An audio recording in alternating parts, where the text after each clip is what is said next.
Guys, ang gagawin ko ngayon ay magluluto ng sabaw. Lutuin ko ng matagal, mga 2 to 3 hours siguro, or okay lang yung 2 hours na slow boil. Ito, hindi ko alam ang pangalan nito. Siguro alam ng ibang makakita. At saka ito, mga ganyan. Naisok ko muna, hindi ko rin alam ang pangalan nito. Basta mga roots ito. Tapos ito lang ang alam ko, lily bulbs. Tapos marami to. Itong buto. Kaya hindi ko alam itong nuts, basta nahati-hati ito na hindi ko kasi may ipakita kasi nakababad sa tubig. Ayan, ang ganyan. Ano ba? Ganyan siya. Binabad ko sa tubig. Ngayon, hugasan ko para ilagay ko doon. Gusto ko ilagay muna pakuluan ko muna sa tubig para maganda yung sabaw. Kasi pag dinaday, wala namang sinabi na ipakuluan ko, pero napansin ko kasi kapag yung diretsong ilalagay sa final ay sa sabaw,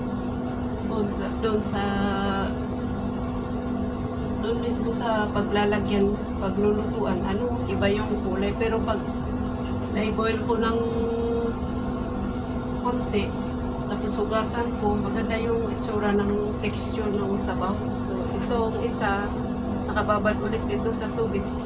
Walnuts. Ayan. Tapos ang pampalasa, karne. Pero hindi ko pakita itong karne kasi bawal naman ata kay Facebook na mga ganitong, iwan ko lang. Yan, karne. Papakuluan ko muna dito bago ko ilipat doon sa slow boil kasi matagal kumulo doon, makapal yung kaldero. Ito yung makapal na slow boil ng soup. Dito ako nagluluto ng pagkain ko, rice. Ayan, kumulo na yung tubig. I-boil ko dito yung paghalu-haluin ko na po dito yung mga hugasan ko naman ito kanina.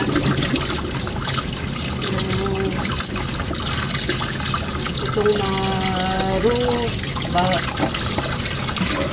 lily bulb,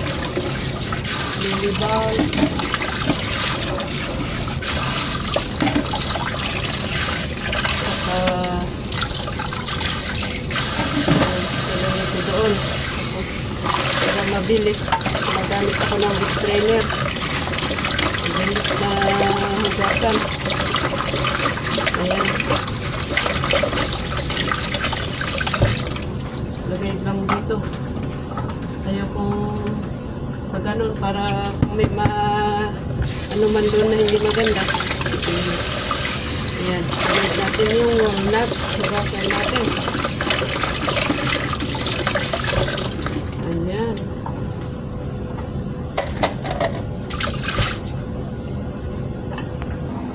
Ito po yung halo-halo. Hindi ko alam. Ang alam ko lang walnuts at saka yung lily bulb. Ito sa tawag nila waisak, pero ito hindi ko alam. Ayan. Lagay ko sa papakuluan ko muna. Ganito style ko. Magluto ng sabaw. Hindi ko alam kung nakikita. Nakaharap kasi yung aking camera. Ayan, kumukulo siya. Mas maganda yung texture niya texture ng sabaw pagka pakuluan muna. Ayan. Tapos hugasan ko ng konti. At dito ko ilalagay, kailangan naka-prepare na kumukulo na yung tubig. Medyo dagdagan ko pa ito mamaya, pero mapupuno kasi pagka damihan ko ngayon. Ayan, kumukulo na siya. Tapon na natin yung tubig. Tapos dito ko ilalagay. I-ready ko na, buksan. Ayan. Ayan na po, nag-boil na po yung ano, ay napakuluan na Lagay natin dito sa strainer ulit. Ayan. Tapos bubusan ko ulit ng ano para mawala yung parang untoward smell. Wala namang amoy. Style ko lang po ito. Pero sa kanila, diretso lang sila diretso lang nila iluluto pagkatapos ng mababad nila at saka mahugasan nito. Ay mababad at hugasan, diretso lang nilang iluto. Pero ako hindi. Inuboil ko muna, hugasan, tapos iluluto ulit. Ay ilagay doon sa talagang final na ano, final soup. Ayan, ilagay na natin yung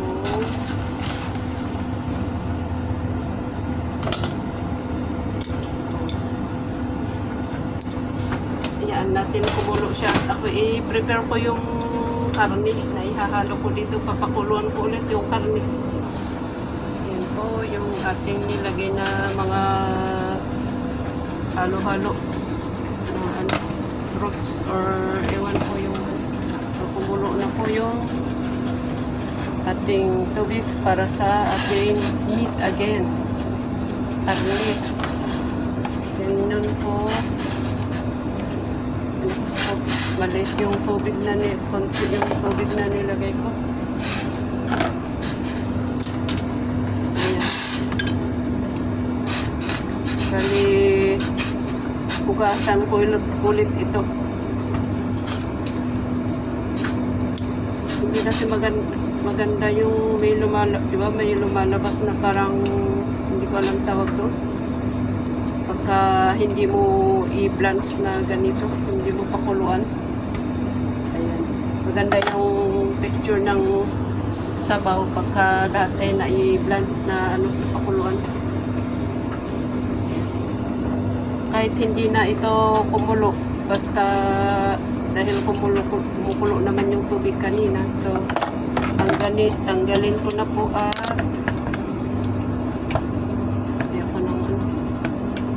hugasan ulit.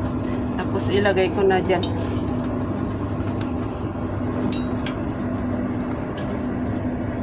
Ito ay lean pork. Lean pork, walang taba. Ayaw nila yung ano, mataba. Siya na po. Nakalap itong lababo dahil marami akong nahugasan kanina na kung ano-ano. Hindi pa naayos. Ay, nabasa yung ating cellphone.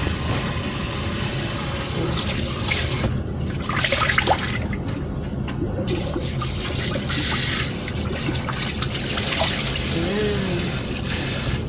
Ito po ang ating meat na ihahalo doon sa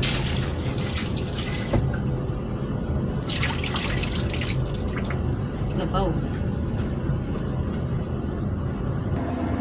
Ilagay na po natin yung karne.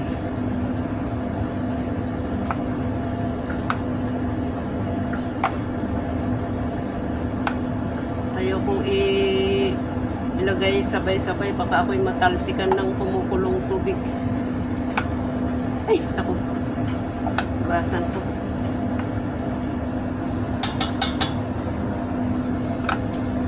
Basan.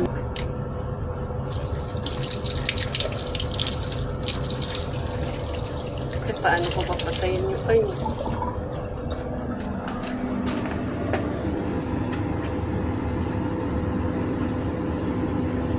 Tapos, pakuluan natin muna dito ng at least 30 minutes bago ko i-transfer dito.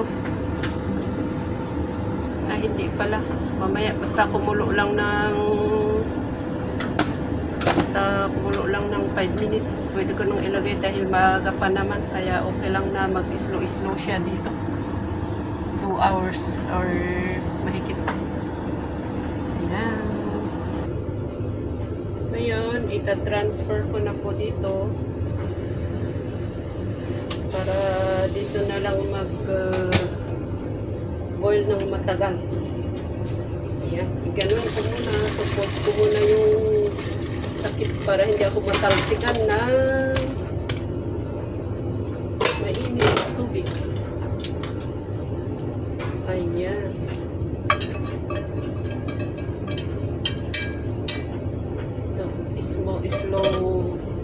Slow boil.